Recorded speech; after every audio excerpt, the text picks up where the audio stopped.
If Wordsworth could gather lessons of wisdom from the poor leech gatherers on the lonely moor, means वो कहता है कि अगर Wordsworth Leach gatherer से knowledge ले सकता है, विजडम समझदारी सीख सकता है, कहाँ पे? ऑन द लोनली मूर. मूर का मतलब होता है दलदल. दलदल एक ऐसा वर्ड है जो दिखाता है सैडनेस. मतलब उस सैड सिचुएशन में किसी लीच गैदरर जैसे एक सिंपल आदमी से वो वर्ड्सवर्थ जैसा इंसान अगर ज्ञान ले सकता है तो हम भी किसी से भी सीख सकते हैं. इसे I see no reason why lesser people should not take lessons in conduct from one who shows how a very modest calling may be dignified by good temper and kindly feeling. थोड़ा सा लंबा वाला sentence है, इसको टुकड़े करके हम देखते हैं.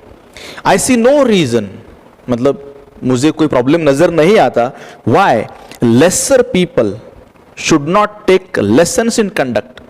मतलब लोग क्यों नहीं लेते लेसन्स इन कंडक्ट, मतलब कैसे बिहेव करना, उसके बारे में लोग लेसन ले सकते हैं.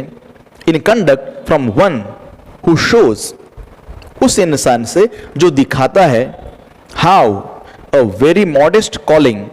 मॉडेस्ट मतलब simple. Calling means occupation. How simple occupation may be dignified. Means यहां पे लेसर पीपल का मीनिंग हमको लेना है people who work on in a very simple jobs. वो क्या सीख सकते हैं कि मॉडेस्ट कॉलिंग मतलब simple occupation may be dignified. Dignified मतलब can be made greater by good temper and kindly feeling. In short, अगर आप में गुड टेम्पर है, गुड टेम्पर मतलब बिहेवियर अच्छा करते हैं, and you have kindly feeling, kindly behave करते हैं, तो आपका ऑक्यूपेशन कोई भी हो, उस ऑक्यूपेशन को डिग्निफाइड किया जा सकता है. आप उस ऑक्यूपेशन को एक अलग लेवल पे लेके जा सकते हैं. और ये चीज हर इंसान ने सीखना चाहिए, आप कोई भी प्रोफेशन में क्यों ना हो. You can lift your self up. It is a matter of general agreement that the war has had a chilling effect upon those little everyday activities of behavior that sweeten the general air.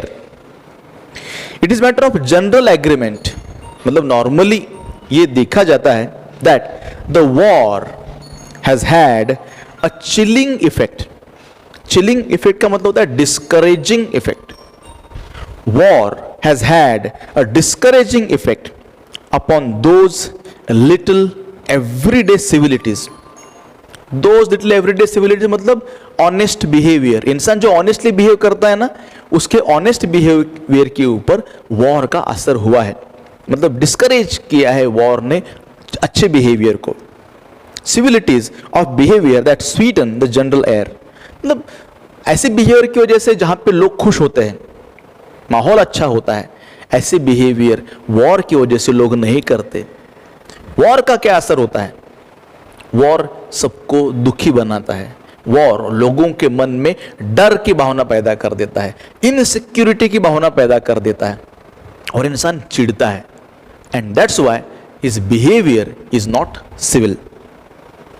We must get those civilities back if we are to make life kindly and tolerable. We need to get those civilities, that polite behaviour हमने वापस लेना चाहिए if we are to make life kindly and tolerable. अगर हम अपने जीवन को kindly बनाना चाहते हैं, काइंड बनाना चाहते हैं, टॉलरेबल सहनशील बनाना चाहते हैं, तो हम ऐसा जीवन बनाए जो हम जी सके, तो हमको वो फिर से पोलाइट बिहेवियर अपने जिंदगी में वापस लाना पड़ेगा. And tolerable for each other. We can not get them back by invoking the law. We can not get them by invoking the law. Invoking मतलब appealing. We cannot appeal the law कि ऐसा कुछ rule बनाओ कि सब लोग अच्छा behave करने लग जाए. You cannot do that. The policeman is a necessary symbol and the law is a necessary institution. Policeman उसकी भी जरूरत है. He is necessary. He is a necessary symbol and the law is a necessary institution. Law एक जरूरी संस्था है. Law होना ही चाहिए, पुलिस भी होना ही चाहिए for a society that is still, जो society still somewhat lower than the angels. Society is somewhat lower than the angels. What is the meaning of lower than the angels? It means it is not perfect. अपनी society perfect नहीं है, तो ऐसे imperfect society में हमको law की जरूरत है, पुलिसमैन की जरूरत है. But the law can only protect us against material attack. Law can only protect us against material attack. Material attack मतलब कोई आपको फिजिकल असॉल्ट करता है, कोई आप पे हमला करता है, तो लॉ प्रोटेक्ट कर सकता है. इंसल्ट करने के लिए लॉ प्रोटेक्ट नहीं कर सकता. Nor will the liftman's way of meeting moral affront by physical violence help us to restore the civilities. ये भी नहीं हो सकता. क्या?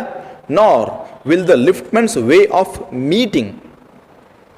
लिफ्टमैन्स वे ऑफ मीटिंग, मीटिंग मतलब हैंडलिंग, ऐसा मीनिंग आएगा. मॉरल एफ्रंट, मॉरल एफ्रंट का मतलब क्या होता है? एफ्रंट मतलब इंसल्ट, मॉरल इंसल्ट मतलब नैतिक इंसल्ट, नैतिक अपमान.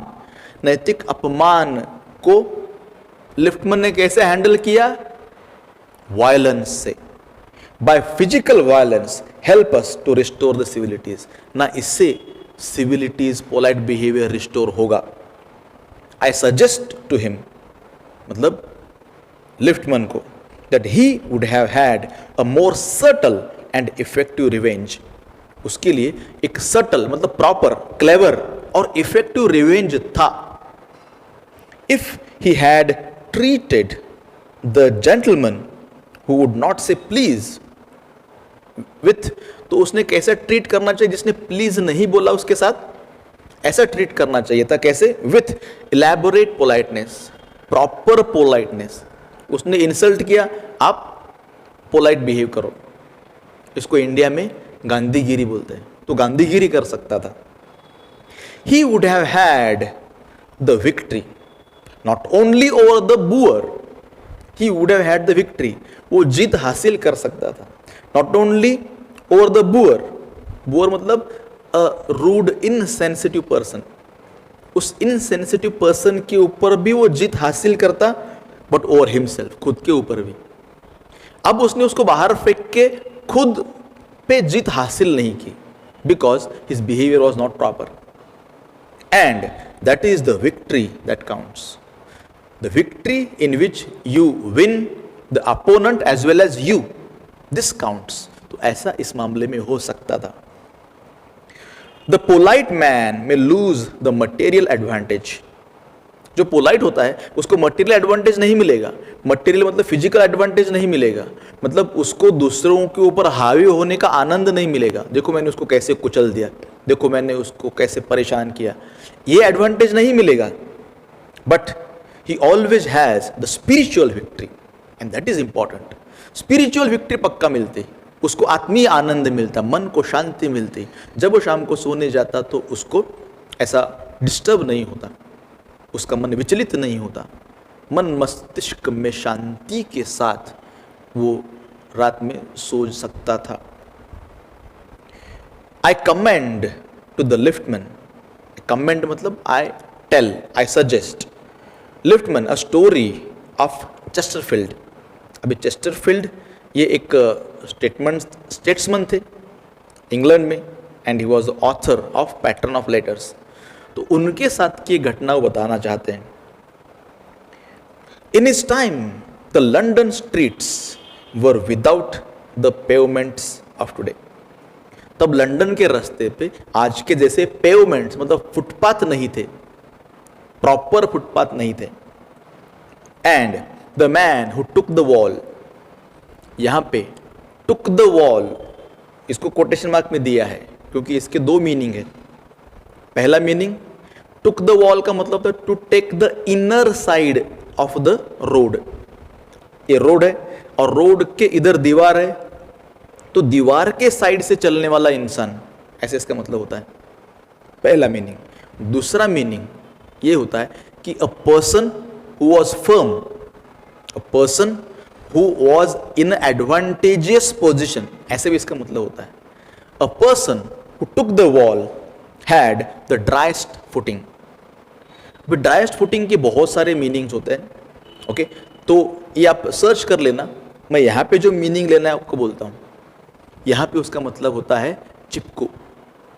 इन शॉर्ट, अगर अपने पैर गीले होते हैं तो क्या होता है, मैं ये जनरल बता रहा हूँ आपको, तो फिसल जाते हैं। ड्राई हो तो फर्म रहते हैं। तो वो जो आदमी था वो ड्राइस्ट फुटिंग वाला था, मतलब चिपकू आदमी था। ओके ये एक पॉट वगैरह बनाने का सिस्टम का नाम होता है ड्राई फुटिंग, लेकिन यहाँ पे उसका मतलब लो कि उसके पैर बहुत चिपकू थे या वो खुद बहुत चिपकू था। ओके अपनी जगह छोड़ने को तैयार नहीं था। मतलब ऐसा था कि एक वो जा रहे थे, एक आदमी था, वो आदमी दीवार के साइड से चल रहा था और वो अपना साइड छोड़ने को तैयार नहीं था। I never give the wall to a scoundrel, और उसने कहा I never give wall to the scoundrel, मतलब मैं कभी स्काउंड्रल्स को रास्ता नहीं देता। Scoundrel is an offensive term, a bad man, evil man, बुरा आदमी, ऐसा इसका मतलब होता है। तो I never give the wall to a scoundrel, said the man who met Chesterfield on one day in the street. जो रास्ते पे जब वो मिला तो उसने बोला मैं कभी ये जगह स्काउंड्रल को नहीं देता। इन शॉर्ट उसने चेस्टरफील्ड को स्काउंड्रल बोला था। ओके तुम स्काउंड्रल हो इसलिए मैं तुमको रास्ता नहीं दूंगा, ऐसा उसने बोला था। Said the man who met Chesterfield one day in the street. I always do, said Chesterfield. लेकिन चेस्टरफील्ड ने क्या कहा, वो झगड़े नहीं, उन्होंने क्या कहा, नहीं लेकिन मैं तो स्काउंड्रल को रास्ता देता हूं, ऐसा उन्होंने कहा, और वो रास्ते से बाजू में हो गए, मतलब अब तुम जा सकते हो, ऐसा उन्होंने कहा। स्टेपिंग विथ अ बो इनटू द रोड, तो उन्होंने ऐसा झुके और कहा मैं स्काउंड्रल को रास्ता देता हूं। He took a sweet revenge on that person. I hope the liftman will agree that his revenge was much more sweet. मतलब वो लिफ्टमैन जरूर इस बात से इत्तेफाक रखेगा, वो इस बात को एग्री करेगा क्या, कि his revenge was much more sweet, उसका रिवेंज और अच्छा होता उसको उठा के बाहर फेंकने से, if he had flung the fellow into the mud. अगर वो उस इंसान को इस तरह से वर्बली कुछ तो बोलकर या उसको लिफ्ट में ऊपर रिस्पेक्ट के साथ ले जाके छोड़ता तो वो उसका रिवेंज ज़्यादा अच्छा होता, लेकिन उसने उसको उठा के मिट्टी में फेंक दिया, उसने कीचड़ में फेंक दिया। उससे अच्छा रिवेंज ये होता कि उसके साथ वो अच्छा बिहेव करता। तो ये गुड मैनर्स के ऊपर ये पूरा लाइट डालने वाला एक लेसन है। आई होप आपने एंजॉय किया होगा लेसन। जल्दी मिलेंगे अगले लेसन के साथ। जय हिंद।